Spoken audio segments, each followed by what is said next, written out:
Well, hello, Michael. I'm so excited to get to talk to you. And you know what? For all of our listeners who are listening on Online Moneymaker Academy, whether you're on our Facebook group or YouTube channel, I want you to know this is a real treat. You know, this guy, I love him. He's so awesome. And I don't know that he even grants very many interviews. So we have totally scored to get him here for you. And he's going to tell us all kinds of ways you can make money on the Internet. You know that I've done it a gazillion different ways, but so is this guy. And he has a whole new perspective that he's going to share with you. So, Michael, introduce yourself, where you're from, kind of what you do, and can people really make money on the Internet? Tell us that. Oh, my God, Michelle. Thank you for the wonderful introduction. My name's Michael Senoff.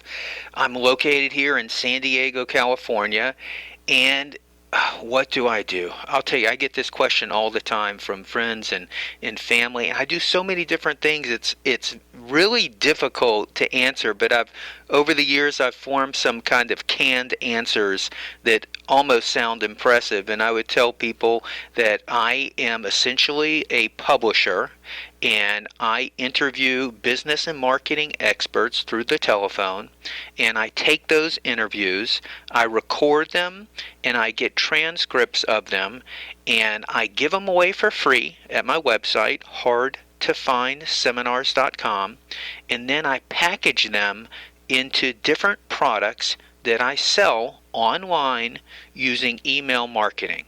So I am essentially a publisher, and it's the easiest way to publish a product. You could spend years writing a book, but you can spend 30 minutes, just like what we're doing right now, Michelle. We are recording an audio interview, and all of the words that I say and the wonderful questions that you ask can be sent to a transcriber. They can type it out, and then you've got yourself a special report. You've got yourself an article. You've got yourself the meat of an email. You have yourself a book, and then you can take these interviews and you can keep doing them, and then you can collect them, and then you can create an entire product. That product can turn into a course that you can sell for $50, $100, $500, and I even have products that I sell for in the thousands of dollars. And it's so easy, and every effort that you put into it, you are learning something, and you're making incredible money because it's all profit. There's no hard cost. There's no labor. My digital recorder is doing the labor for me, other than paying a transcriber to type out the words. It's just the most unbelievable business in the world, selling information. So that's one thing I've been doing for about 2 decades that I'd be glad to share with your listeners. I mean, there's a lot to it, but it's essentially pretty easy. Well, and I'm a subscriber to that list, and that's how we met. And of course, you know, and it's so fitting that you're recording this right now, right? I am recording it, yes, because you know, when you do this, you know, if you're on the phone and you're sharing something, you want to get it. You want to get it down on recording, because you know this may be a terrible interview, but it could be one of the best interviews I've ever done, and I want to have that. I want to.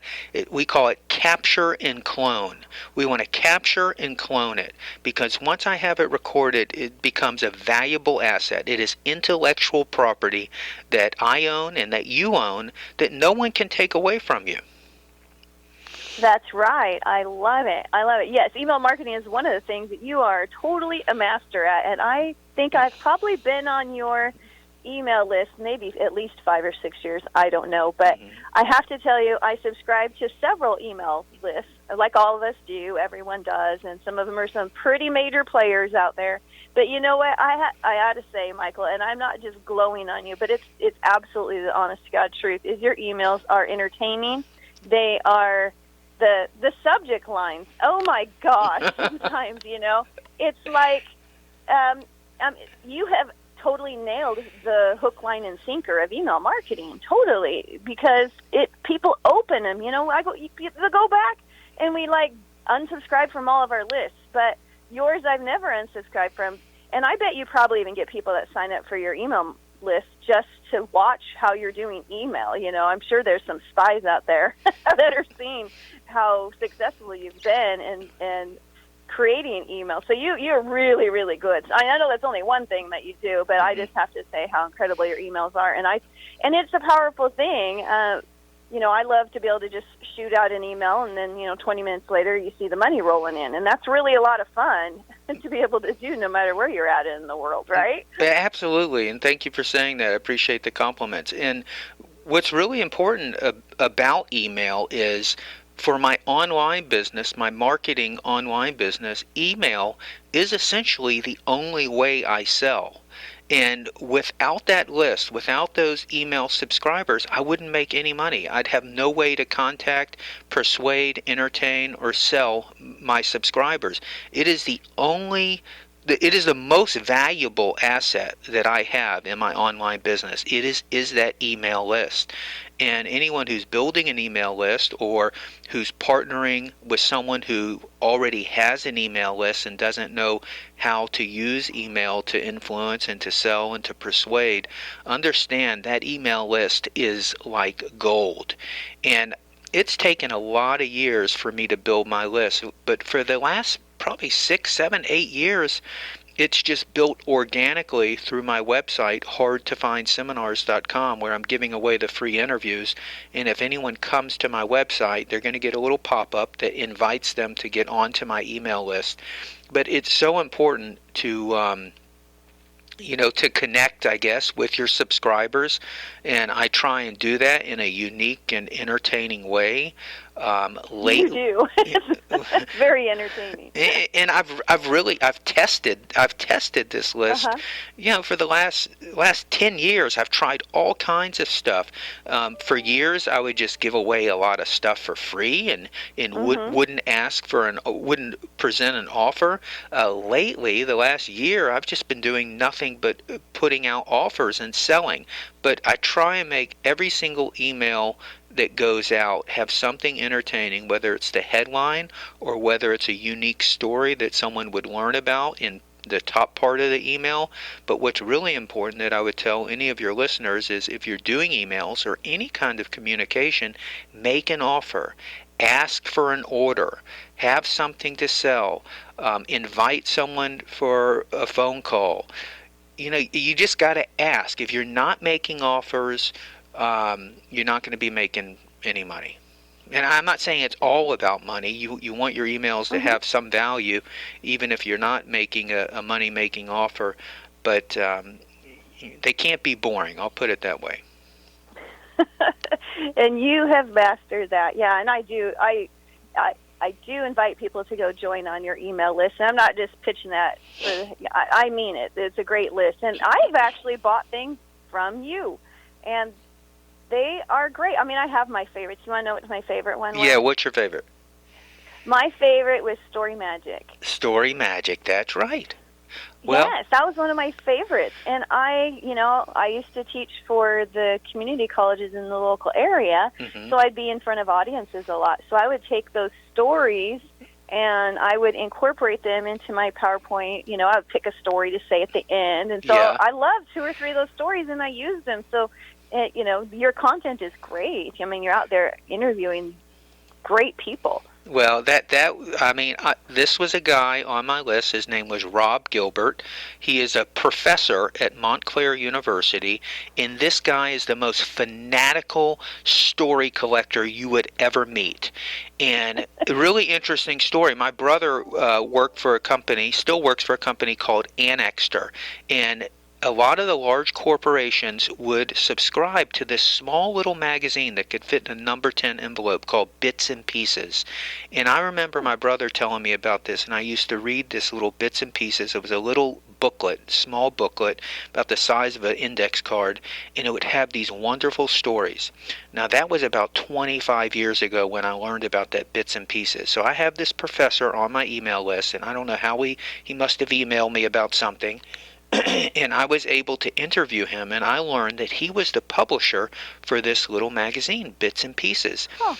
And so we did the interview, and he told me what a fanatical story collector he was, and we partnered up and created our product, Story Magic, which is a collection of 90 or 100 of his most incredible stories.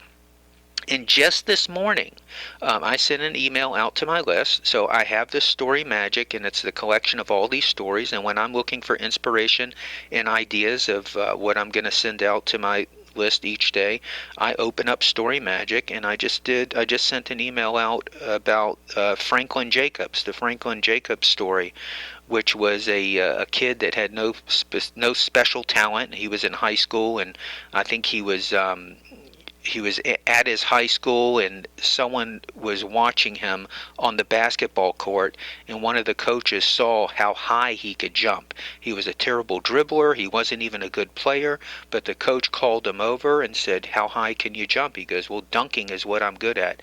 And I don't know all the specifics. It's in my email, but I don't have it memorized. But the guy ends up holding the Guinness World Record for the highest jump.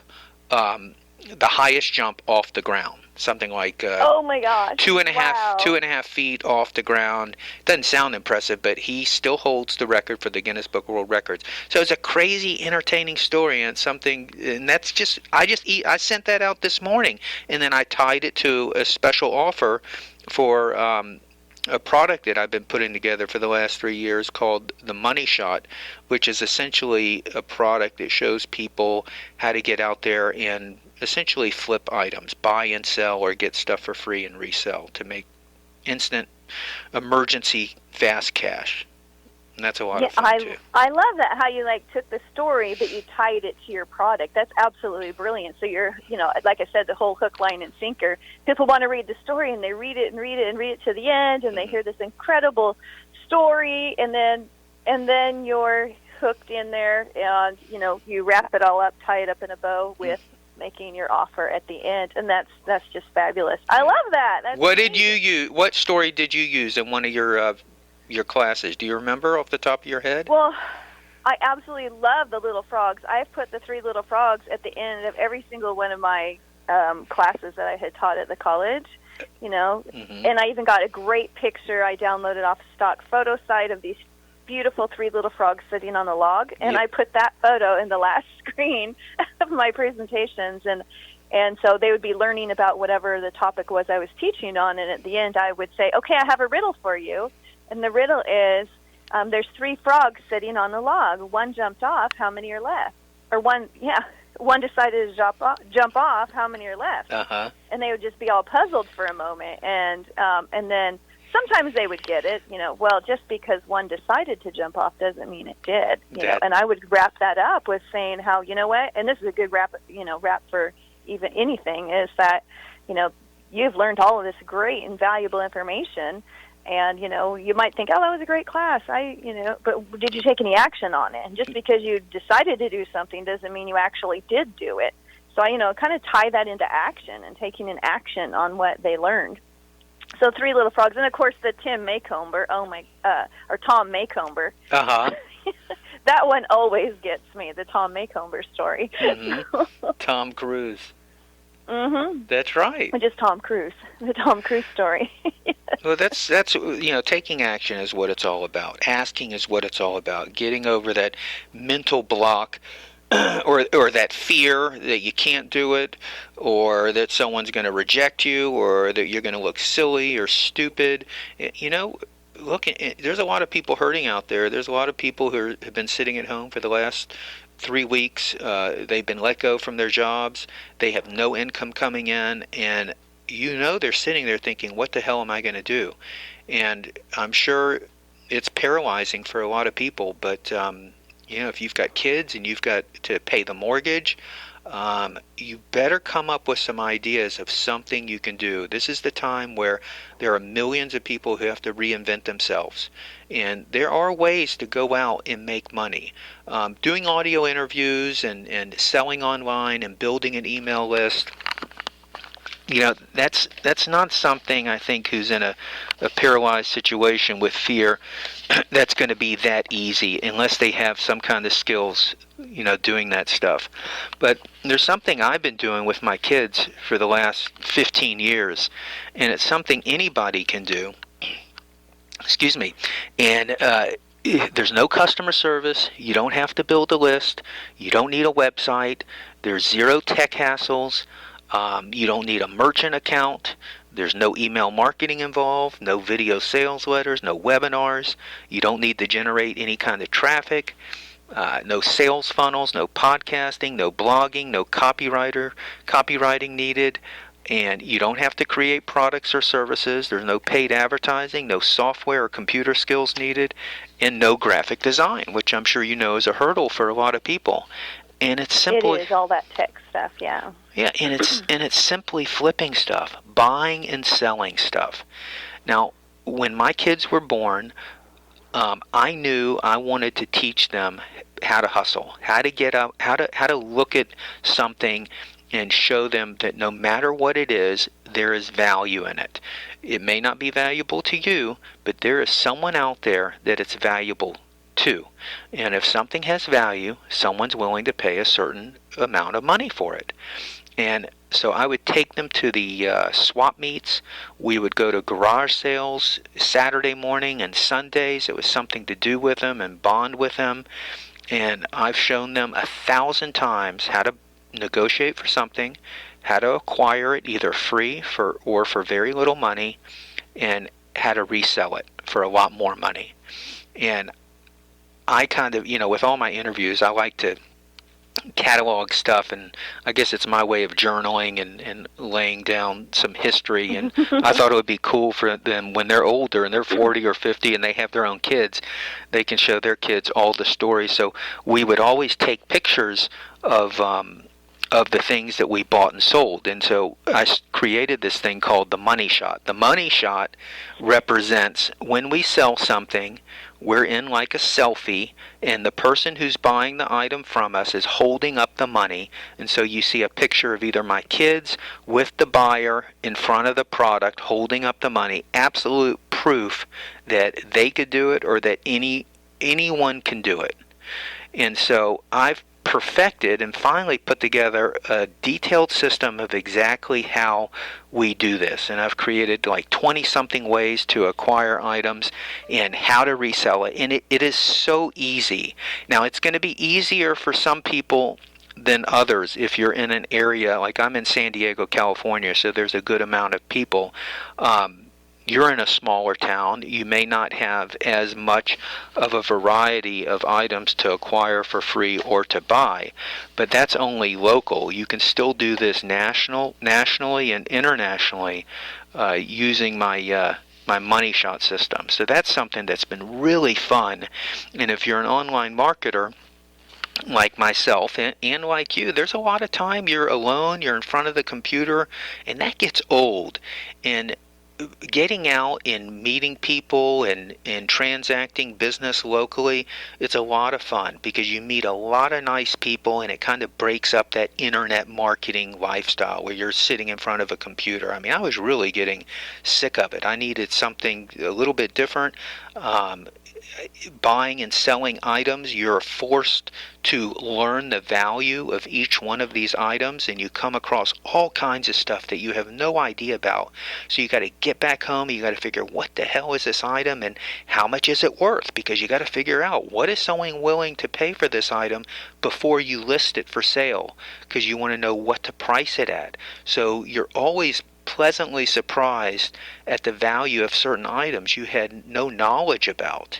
And knowledge really is the key. So every time you find something and you resell it, you're learning about a new item, you're learning about the value of it, and so when you see it the next time, that's a $100 bill right there. And I have so many stories with these pictures of these money shots that I've collected hundreds of stories with the exact story of how we found it, what we did once we found it, how we sold it, how much we made on it, and you just wouldn't believe all the different things and all the different stories and all the different stuff we've sold and how much we've made from it. It shocks me even looking back. I'm on my Shutterfly account, and to prepare for this, I loaded up hundreds of case studies, and I'm just looking at all the different pictures because, I've cataloged these things, and I would just tell anybody if they need to make fast money, I'd say start looking for stuff that you can buy and sell. And I would say there's one. I love that. Yeah, and you've heard of the Acres of Diamond. Have you ever heard of the Acres of Diamond story? Oh man, because there's diamonds in your own backyard. I Yeah, can't well, remember that one. it's a true story about a farmer in South Mhm. Africa. He lived on this farm, and he heard about people going out looking for diamonds, and they were making millions. And so he left his farm his entire life to in search for diamonds, and he never found anything. He came back to the farm. He ended up dying, and then the new owner of the farm was with their kids, and they were walking past a stream, and there was something glistening in the water, and it was this rock, and they put it up on the mantle, and then a friend came over, and what they discovered, it was one of the largest diamonds ever found. And that farm was sitting on acres of diamonds, one of the biggest diamond mines ever found. And so Oh my gosh. the point is start from right where you are. If you want to make some money, look around your house with all the stuff in your attic, in your garage, and in your room and in your drawers, because everything in there has value and can be put up and sold for real cash. And the Acres of Diamond story represents start from right where you are. You don't have to go anywhere to start making money, because I'm sure you have around you items of value that you're not using, that you can sell. And then I have 20 other methods to do the same thing. That's so awesome. I love that you're sharing that. You know, before I did Amazon publishing, I did sell on Amazon and eBay, and I don't know, for a couple of years and stuff. But Yeah.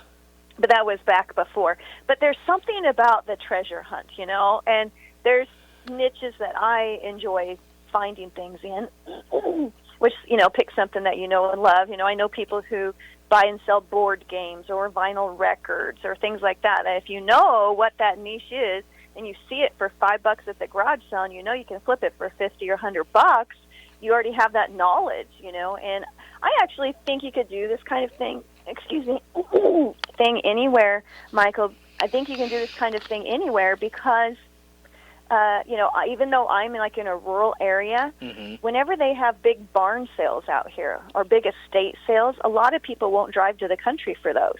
And so I love to go to them. Yeah, you could take me to a good barn sale or estate sale in a rural area. Oh my goodness, you know, there'll be treasures galore there. And I'm about an hour from the city too, but even in the suburbs, you know, my husband and I still will just go because we love the hunt of it. And there's something cool about finding things, you know? That's right. I mean, I think it's ingrained in all of us. It's that greed gland in all of us to find something for free. It's like those coupon shoppers. You know, you have a whole score of people who, you know, they live for maybe saving 30 cents off of a package of bologna at the grocery store. But it's all about the hunt. And you know, I sometimes I call it a drive-by money. I could literally get in my car, go for a drive up and down the streets in my neighborhood or in neighborhoods close to me. I can find, for some reason here in San Diego, people put their stuff out on the side of the road. So if and I'll give you an example. Just this earlier over the weekend, I found. I went on a special website, and there was a website where someone was giving away a free washer and dryer. And it worked because they just purchased a new one. The lady said that Home Depot was delivering their washer and dryer at 12 noon, and I'd rather give it away to someone who needs it rather than have Home Depot take it and discard of it. So I messaged the person through the special app, and I said, I'd love to come get your washer and dryer. She said, no problem. I've got a white 1977 El Camino, so it really helps having a truck. But you don't have to have a truck to do this. But I went over in my El Camino. My wife came with me, and we loaded up the washer and dryer, and I brought it back, and I listed it on a website, and I sold the washer for $125, and then I sold the dryer separately for another $100. So $225. It took me about 40 minutes of work, and that lady just handed me $225, and that was cash. Yeah, cha-ching, yeah. My brother did something similar. There's an auction nearby here where we're at, and I had convinced him, oh, just come to the auction with me. It's super fun. You know, it's like a big giant outdoor garage sale in a big couple of buildings and outdoors. I mean, it's huge. It goes all day long. It's massive. Okay. Well, he had seen a treadmill. Well, sometimes people don't want those big, huge items, like you said, Michael, because they don't have a pickup truck to haul them. That's right. So if somebody doesn't want it, they'll bid. The bids won't come in. And I think he bought this treadmill for like $5. And it was a good working treadmill. Yeah. So before he even loaded it in his truck, he took pictures of it at the auction place and sold it, and then took it and drove it over to somebody's place on the way afterwards. That's fantastic. Now let me tell you about my story about a treadmill. So I was in the neighborhood. It was Saturday morning. There was a garage sale. The guy, they had a treadmill, and I didn't even pay for it, okay? Treadmills, people will sometimes pay people to take it away. So she said she would give it to me. All I had to do was pick it up. Well, this thing was, it was a nice one. It was super heavy. And what I did is I took pictures of it while I was there. I posted the pictures to a special website, and I sold it, and I met the buyer at the house that I found the treadmill. So I didn't even have to take possession of it. I didn't have to load it into my truck. And so you're going to have people listening to this, and they're going to be like, oh, yuck, I have to have a truck. I got to lift stuff in this. And I'm telling you, don't. I have a method in my Money Shot system where you can get a team of drivers. I can show you how to put a little ad up on a website, and every Tom, Dick, and Harry who's got a truck who needs to make some extra money will call you and is willing to go be your muscle, to go pick your item up for very little money and bring it to you, or to deliver it to your buyer. So don't let thinking that you have to have a truck and be strong and burly to lift this stuff or to store it get in the way, because that is not the case. There's always other people who can do some of the heavy lifting for you, and I show you how to do that. I love that. Well, I thought I'd share with you one more niche that I used to flip in. Sure. Maybe you already flip in this niche, I don't know, but this is one where I could just walk into a garage sale or estate sale, Mm-hmm. or a thrift store for that matter, and flip, and that is old media. Yeah, your VHS tape. Oh yeah, you taught me that. Yeah. Yeah, VHS. Go ahead. You tell the story. VHS tapes, exactly. So I could go to any estate sale and buy a brick of 5 VHS tapes, or a brick of 10 of them for that matter, those VHS tapes, for $5, and flip it for $50 online really fast, instantly. People, because you can't go to the store and buy those anymore, and you can't believe it. People want that stuff, but they do. And even if they're not, as long as they're sealed and in the package. So maybe I might have a 6-pack of TVKs or a 10-pack of Sonys or whatever VHS tapes. Mm-hmm. And for those of you youngsters that are listening, VHS is an old type of tape you used to video record things on, right? That's right. And yeah, that's what that is. And so I would flip those. Yeah, it's just unbelievable. Even if the brick was opened, but the individual tapes are still all sealed, you can even put those together. So I even had a box, and I would just, here's one that I picked up for $0.25, and one another picked up for 50 cents or something. I'd throw all the mismatched ones in a box. Well, you can even put all those mixed-matched ones together and sell 10 of those online, and people buy that stuff. It's unbelievable. That's right. You did teach me that. Not only the tapes, but the actual VHS players. They don't make them anymore. Mm-hmm. And especially the ones that record to DVD. Those ones are really worth the money. Right. I think I just got a. It was a Sony VHS player with the remote for $3 at a garage sale, and I met a guy up at McDonald's a couple weeks ago and sold it for $30. Mm-hmm. Okay, so big deal. Yeah. $27. All right, $27. What's $27 going to get me? We call that a small. That's not a ton of money, but that stuff adds up, and that's cash money. And if you're a tank of gas. It's a tank of gas, maybe 2 tanks now that the gas is going down. But I love walking into thrift stores, and thrift stores are everywhere.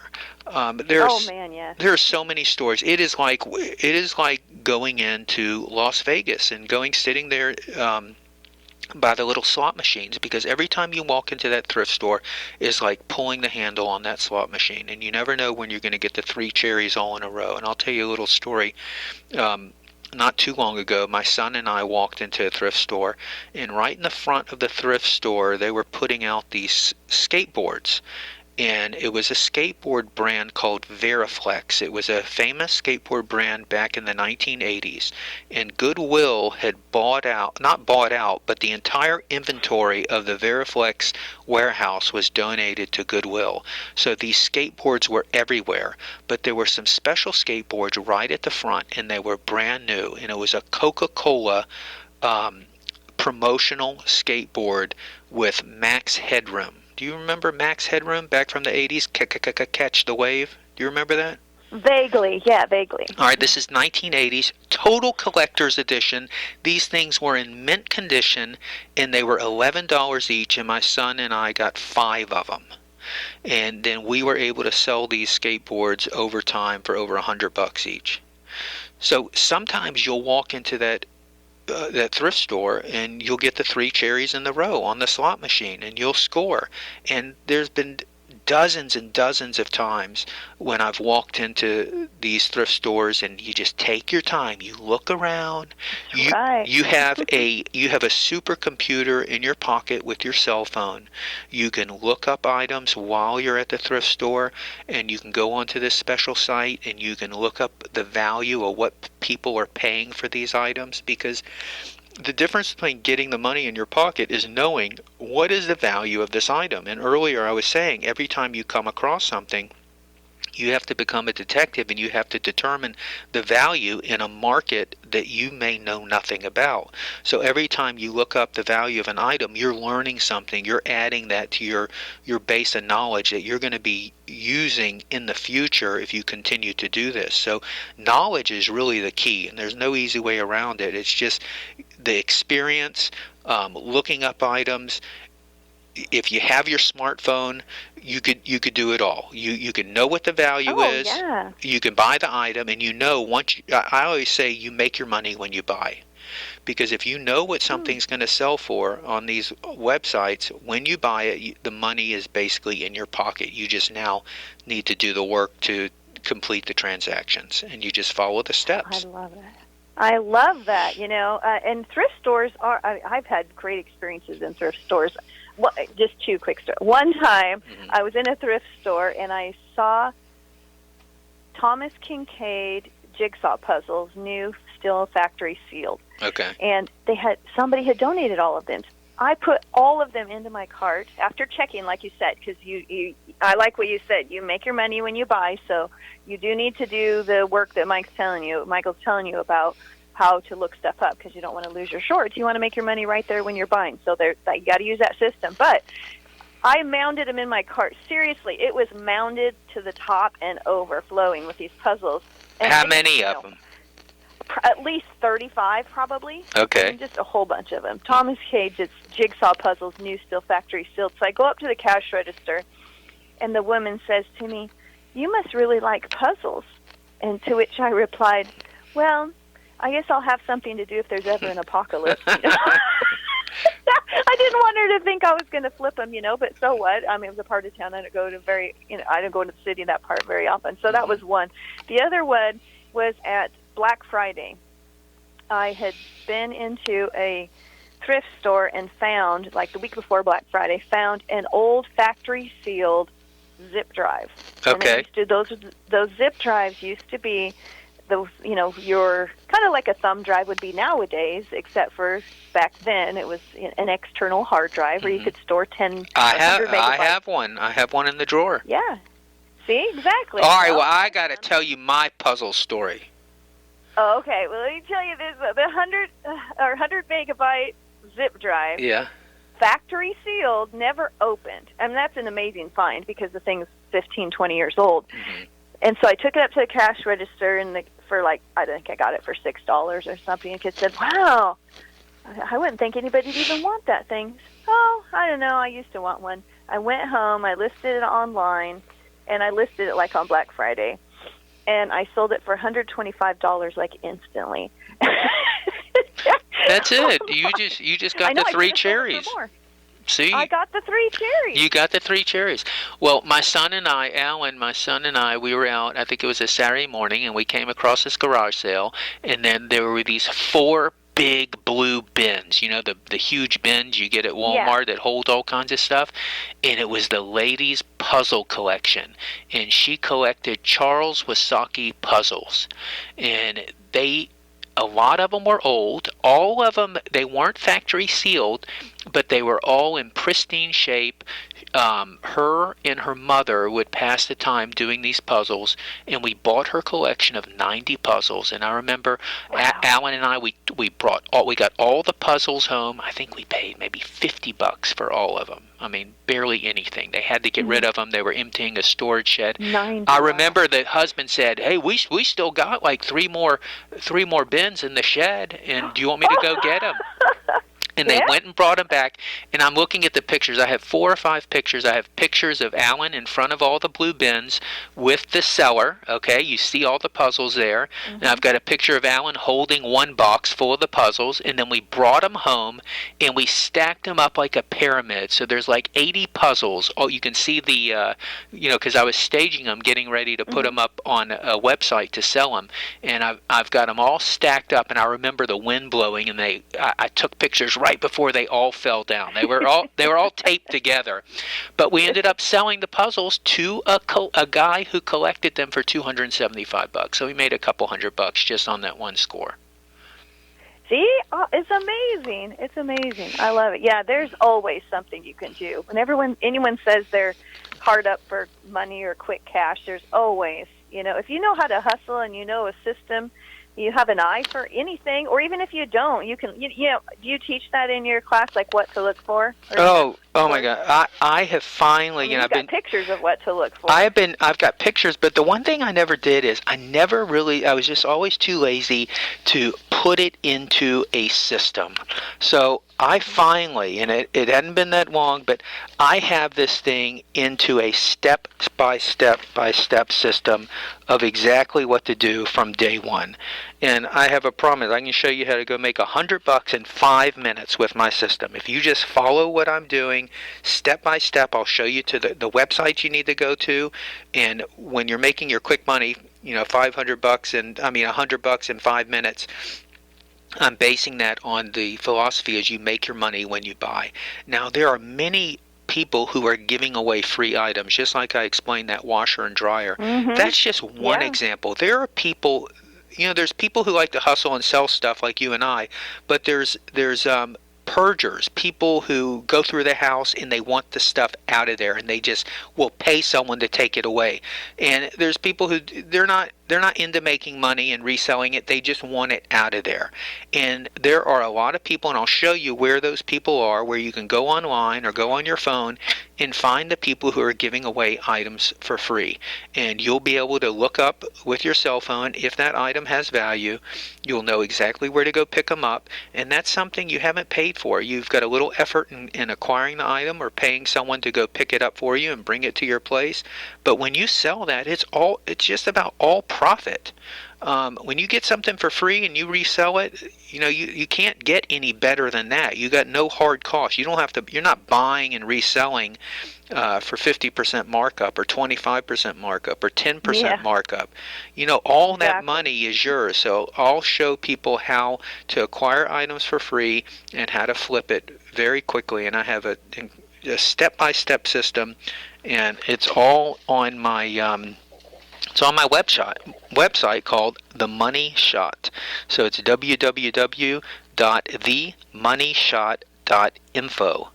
themoneyshot.info, and you can learn more about it if anyone's interested in knowing how to do this. I love that, Michael. Okay, last question, or close to it. I don't know. It's so entertaining talking to you, and so informative. And you know what? Not only that, I feel like this is something that will help people, and so that's what I like to bring things to people. I mean, you've already nailed it with some fabulous information for people. They can get started after they're done listening to this and come home with some cash instantly. How about saturation or competition? Because it's pretty saturated, like everybody's out there doing it, and and it's competitive kind of thing. You don't. How do you feel about that? I feel like the person, it's just like your 3 frog story. The person who decides to do it is the one who's going to make the money. There's so many, these people put these items up for free. I'll give you an example. There was a lady, I saw an item on a website. It was a patio table, wrought iron patio table. Actually, it was two wrought iron patio tables with chairs, and then there was this big fancy wrought iron umbrella stand. And I think the ad had been up for maybe a few hours, and I messaged the lady through the app, and she said she had probably 50 people who wanted the umbrella stand. They didn't want the patio tables, but she wanted to get rid of everything at once. Remember I said people want to get rid of this stuff? Yeah. And I couldn't believe it. I said, I'm willing to come right now with my El Camino and pick up your two patio tables and chairs and the umbrella stand. And I was the one who got it. But there were 50 other people before me who maybe they didn't have a truck, maybe they didn't want to mess with the wrought iron table. But I was willing to make the effort to go get everything. And I brought everything back. I went up to Home Depot. I got a can of black spray paint. I spray painted the wrought iron tables. I resold both of them for hundreds of dollars, and then my wife loved the umbrella stand, so we've got it in the backyard, so we kept that. But the competition, most people are lazy. Most people won't decide. Most people are frozen, or they're afraid of what other people will think. So if you're the person who decides to do it, and I'm in San Diego, I'm in a big market, and I was stunned that no one was willing to come get it. If you commit yourself and you're willing to just be willing to have faith that'll work out and go get it, you're going to be the winner. Well, So, and you made yourself stand out amongst 50 other people because you were willing to do it. Yeah. You stood out amongst all of the other noise that this person saw, all of the messages they probably saw coming in, asking her question after question, instead of just being the one that said, I'd come get it. So you stood out. I did stand out, and you just gotta, most people are average. If you're willing to do just a little bit more, make a little bit more effort, you're going to be the one who wins. You're going to be the one who takes home the money because you're willing to make the effort and the leap of faith of getting this item and doing all the steps you need to turn it into money that you need to feed your family, to pay your bills, to keep food on the table.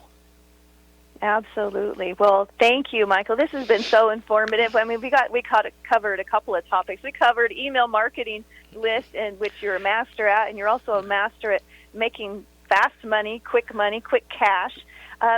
Go ahead and close us out with: can people really make money online? Give us some inspiration, breathe some belief into our people that are listening. That hey, this you can do. You can do it.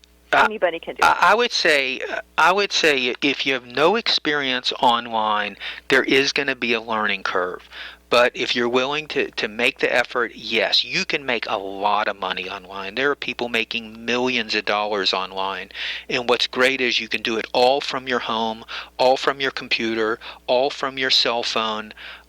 There will be a learning curve. It will take some effort, but it's such a great investment to invest your time in learning online marketing, in learning how to set up an autoresponder, and learning how to send an email through an autoresponder, and learning how to build a website. One real advantage is I learned a long time ago how to build a website. I can go on the fly, build a website, edit my pages, and then you're not hiring someone out, and every time you need a change on your site, you got to pay them, $20 an hour or $30 an hour to make the changes or do the images.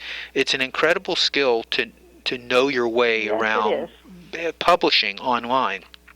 Now, if you're absolutely new at all this, and I would say, and you need some money, I would say start with my money shot stuff. And I named the product, I call it the easiest business known to man. And I explain everything that's in it, everything you're going to get. You can have hundreds of case studies. I was publishing this as a newsletter for 2 years. I have every secret and everything I've learned in doing this with my kids. And you'll see real stories. I'm not just talking about it. I am out in the field. I'm still doing this today because I continually add to my collection of money shot case studies, because within each case studies and all the pictures of me holding up the money in front of my buyer and with my kids, there's a new lesson to learn. And you'll be able to take those lessons out in the field with you and profit from them. So anyone, if they want to check it out, go to www.themoneyshot.info and you'll read all about it. Thank you so much. Yeah, definitely go check out themoneyshot.info and learn how you can do this too. I thank you so much for bringing this fabulous information to our audience here, Michael, and taking your time today. I know that there's people that this is going to make a difference for. And I hope so. Today, and if anyone needs help, they're more than welcome to reach out to me. My email is at the bottom of the page. They can text me, they can call me. I'm here to help any way I can.